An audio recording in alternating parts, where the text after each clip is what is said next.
Audio 4 पुस्तक का नाम संस्कृति संबोध। लेखक पंडित श्रीराम शर्मा आचार्य। हमारा जीवन।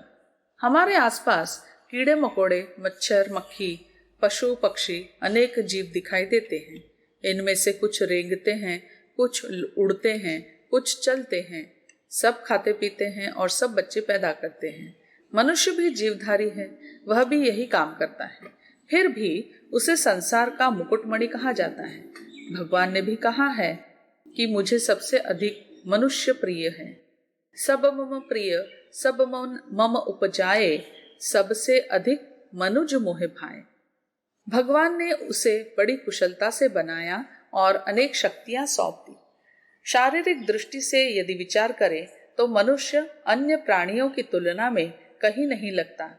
न वह मछली की तरह दिन रात जल में तैरता रह सकता है, न बंदर की तरह पेड़ों पर छलांग लगा सकता है, न पक्षियों की तरह आसमान में उड़ सकता है, न घोड़े के बराबर उसमें शक्ति है, न वह बैल की बराबर वजन ढो सकता है, न कुत्ते की तरह सूंघने में कुशल है और न बाज की तरह देखने में। फिर भी श्रेष्ठ क्यों? इसका एक ही उत्तर है कि उसके पास ऐसा बुद्धि कौशल है जिससे वह अन्य सब पर बहुत भारी पड़ता है। शेर चीते जैसे खूंखार को भी वह हंटर के आगे नचाता है। बड़े बड़े विषधर नागों को बीन पर नचाता है। उसने ज्ञान विज्ञान के बल पर आकाश को नाप डाला, बड़ी बड़ी खोजें कर डाली और अब आसमान में घर बनाने की तैयारी कर रहा है। ये सभी शक्तियां मनुष्य को इसलिए सौंपी गई कि वह परम पिता परमात्मा के बनाए हुए संसार रूपी बगीचे को सुंदर बनाए, शांतिपूर्वक रहे और दूसरों को शांतिपूर्वक रहने दे।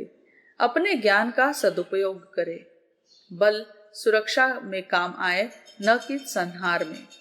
उसकी चतुरता निर्माण में लगे, न कि बिगाड़ में।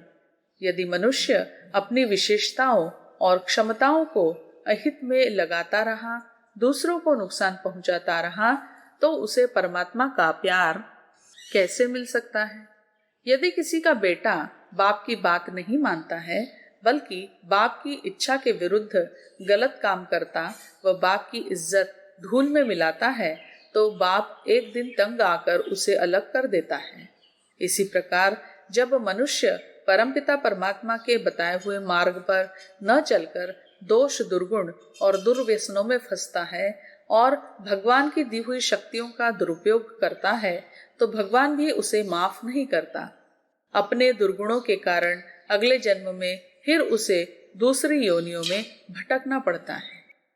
मनुष्य की गरिमा इसमें है कि वह श्रेष्ठ जीवन जिए और जीवन भर श्रेष्ठता का विकास करे। इस श्रेष्ठता का आधार क्या हो? श्रेष्ठ गुण। आपस में मिलजुल कर रहना, प्रेम का व्यवहार करना, एक परिवार में रहने वाले, एक साथ काम करने वाले, एक साथ पढ़ने वाले, छोटे बड़े सब यदि एक दूसरे के प्रति त्याग का भाव रखे, स्वार्थ को छोड़कर परमार्थ में आनंद ले, तो उनमें प्रेम बढ़ता ही जाता है। वे प्रसन्न रहते हैं, अपना पूरा समय उन्नति की ओर बढ़ने में लगाते हैं। उनका कोई ऐसा दुश्मन तो होता ही नहीं जो उनके काम में रोड़े अटकाए। इसके विपरीत जो ईर्ष्या, द्वेष और आपाधापी में लगे रहते हैं, उन्हें न कहीं चैन मिलता है और न वे कहीं सफल होते हैं। दूसरों के प्रति सद्भाव रखना, सही ढंग से सोचना, सेवा में लगना और अपने अंदर सहन करने की आदत डालना, यह सब उन्नति में सहायक होता है। मनुष्य जब गुणवान होता है तो कर्म श्रेष्ठ, स्वभाव कोमल तथा मन निर्मल हो जाता है। ऐसे व्यक्ति को ही भगवान प्यार करते हैं। निर्मल मन जन सो मोहि पावा, मोहि कपट छल छिद्र न भावा। मनुष्य के अंदर अनेक शक्तियां छिपी पड़ी हैं। उन अनेक गुण बीज की तरह पड़े हैं। यदि गुणों और उन शक्तियों को अपने अंदर बढ़ाया जाए तो मनुष्य बड़ी सरलता से उन्नति के शिखर पर पहुंच सकता है। महाभारत में महर्षि वेदव्यास कहते हैं कि इस धरती पर मनुष्य जीवन से श्रेष्ठ कुछ नहीं, लेकिन फिर भी अधिकांश मनुष्य पशु जैसा जीवन जीते हैं।